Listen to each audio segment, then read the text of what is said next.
Bonjour ici, j'espère que vous allez bien. Alors, je vais vous parler à travers cette capsule de comment identifier physiquement les différentes blessures qu'une personne peut avoir.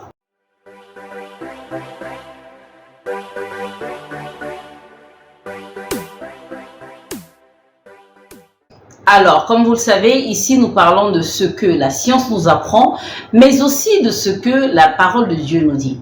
Et pour répondre à la question du jour, eh bien, nous allons plus nous baser sur ce que la science nous dit. Alors, selon les études de Natasha Calestrémé, l'auteur du livre La clé de votre énergie, eh bien, selon les blessures qu'un être humain a eu à subir, il a un certain physique qu'il présente. D'accord ? Et je vais vous partager cela parce que cette étude m'a littéralement bluffé. Alors, pour reconnaître quelqu'un qui a été victime des blessures du rejet, eh bien, vous allez vous rendre compte qu'il a un corps étroit ou mince durant l'enfance, avec très souvent un creux au niveau de la poitrine et comme un masque autour des yeux.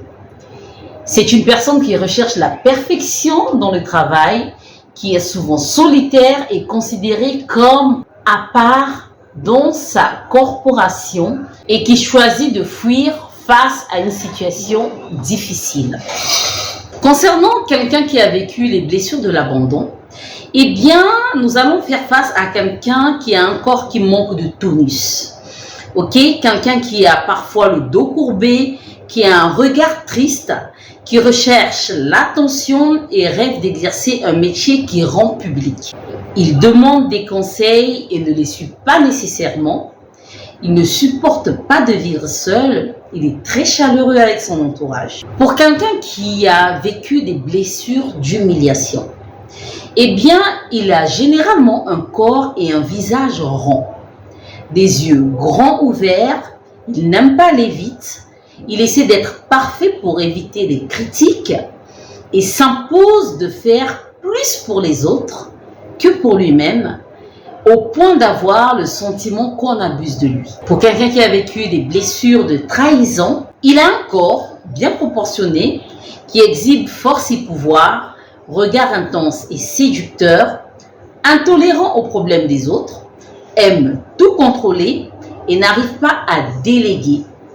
Il cherche à impressionner, comprend et agit rapidement. Et enfin, pour quelqu'un qui a vécu des blessures de l'injustice, eh bien, il a un corps droit et d'apparence parfaite, des fesses rondes, un regard brillant et vivant. Il est très exigeant envers lui-même, cherchant la perfection.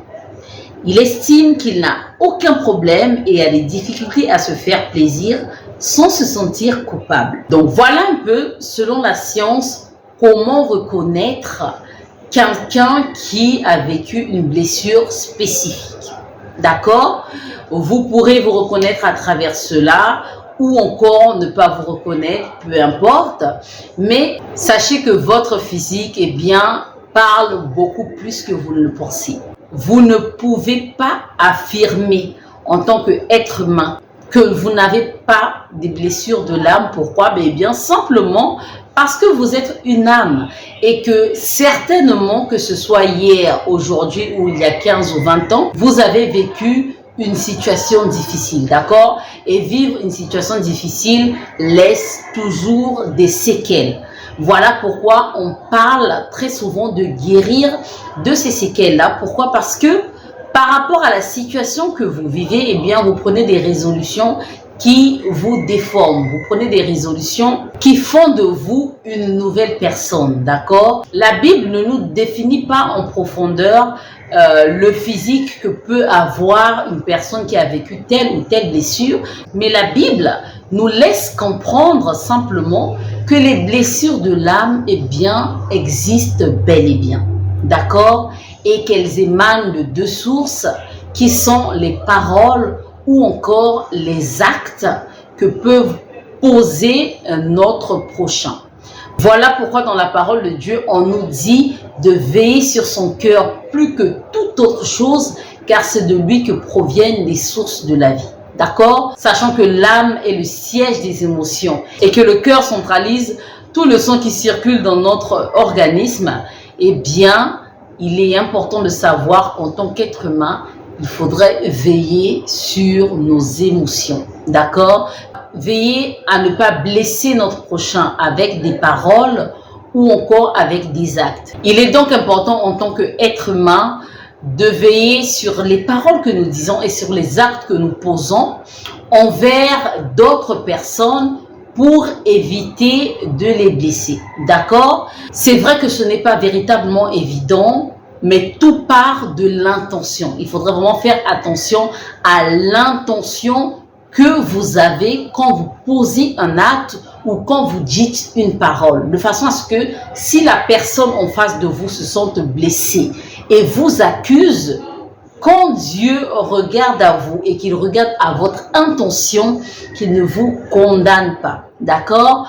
Autant qu'on peut être blessé par une tierce personne, il est important de savoir que nous aussi, peu importe notre bonté, il est bien possible que nous puissions blesser d'autres personnes.